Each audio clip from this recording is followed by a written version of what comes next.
আমরা যারা affiliate marketing করতে চাই তারা অবশ্যই গুরুত্ব দিয়ে কথাগুলো শুনবে। আশা করি ভবিষ্যতে কথাগুলো অনেক কাজে লাগবে।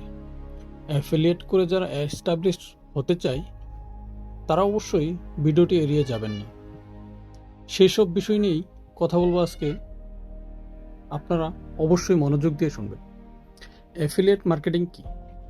অ্যাফিলিয়েট মার্কেটিং হলো এমন এক ধরনের কর্মদক্ষতা ভিত্তিক বিপণন প্রক্রিয়া যেখানে এক বা একাধিক বিপণনকারীরা নির্দিষ্ট একটি ব্যবসা প্রতিষ্ঠানের সাথে জড়িত হয়ে ওই প্রতিষ্ঠানের গ্রাহক আনার জন্য তাদের বিপণন দক্ষতা প্রয়োগ করে থাকে এবং গ্রাহক আনার পর উক্ত ব্যবসা প্রতিষ্ঠানের পুরস্কার স্বরূপ বিপণনকারীদের দিন শেষে কিছু নগদ অর্থ প্রদান করা হয়ে থাকে। এই ধরনের বিপণন ব্যবস্থায় সাধারণত চারটি প্রধান ভিত্তি রয়েছে। এক নম্বরে ব্যবসায়িক গণ, যারা খুচরা বিক্রেতা বা ব্র্যান্ড নামে পরিচিত। দুই নম্বরে অ্যাফিলিয়েট নেটওয়ার্ক, যেখানে ব্যবসার মালিক এবং বিপণনকারী বা অ্যাফিলিয়েটররা এসে মিলিত হয়। তিন নম্বরে প্রচারক, বিপণনকারী বা মার্কেটার। এবং চার নম্বরে গ্রাহক। সমন্বয় বিপণন ব্যবস্থা বিকশিত হয়েছে প্রাথমিক স্তরের প্রতিযোগী, বিশেষ করে ব্যবস্থাপনা সংস্থা, সুপার অ্যাফিলিয়েট এবং বিক্রেতা বা সরবরাহকারীদের উত্থানের ফলে। সম্বন্ধ বিপণন ইন্টারনেটের মার্কেটিংয়ে অন্যান্য পদ্ধতির উপরও কিছু কিছু ক্ষেত্রে প্রভাব বিস্তার করতে শুরু করেছে, কেননা এই ধরনের বিপণন ব্যবস্থা প্রায়ই নিয়মিত বিপণন পদ্ধতি গ্রহণ করে থাকে। আর সেই পদ্ধতি হলো সার্চ ইঞ্জিন অপটিমাইজেশন বা SEO, search engine marketing, PPC, pay per click, email marketing, content marketing এবং প্রদর্শন বিপণন। সমন্বয় বিপণনকে অনেক সময় রেফারেল মার্কেটিং। এটি এমন এক ধরনের বিপণন প্রক্রিয়া যেখানে মৌখিক যোগাযোগের মাধ্যম একটি পণ্যের বিপণন প্রসারিত হয়, এর সাথে গুলিয়ে ফেলা হয়। কেননা এই উভয় ধরনের বিপণন ব্যবস্থায় খুচরা বিক্রেতাদের কাছে বিক্রয় কার্যক্রম পরিচালনা করার জন্য তৃতীয় পক্ষের সহায়তা নিয়ে থাকে।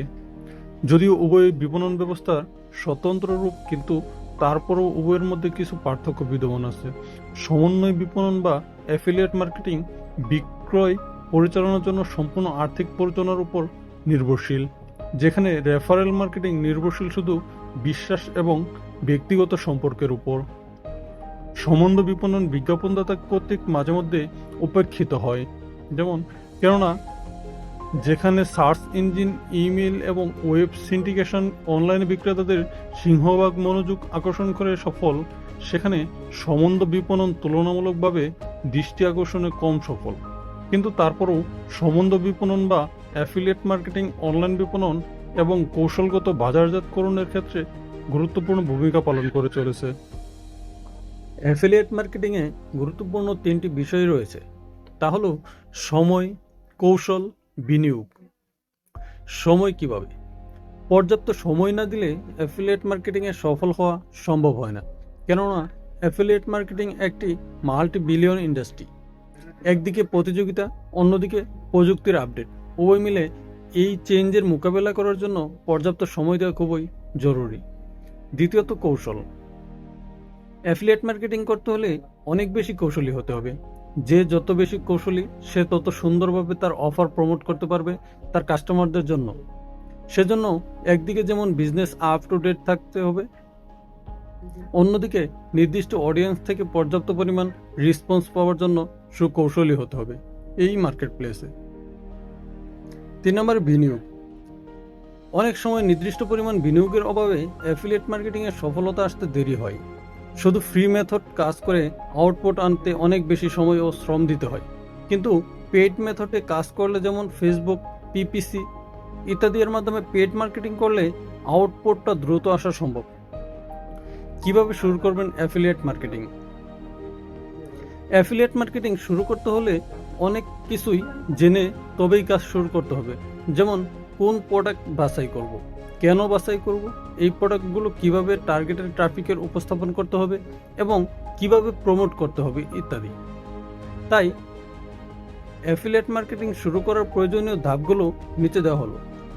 স্টেপ 1, নিশ বাছাই করা। গুরুত্বপূর্ণ আর প্রথম ধাপ হচ্ছে নিশ সিলেকশন। বিজনেসের ক্ষেত্রে নিশ সিলেকশন হলো ব্যবসাটি কোন জিনিস নিয়ে করা হবে তা নির্বাচন করা। আর একটি ওয়েবসাইটের ক্ষেত্রে নিশ হলো এই ওয়েবসাইটের বিষয়বস্তু।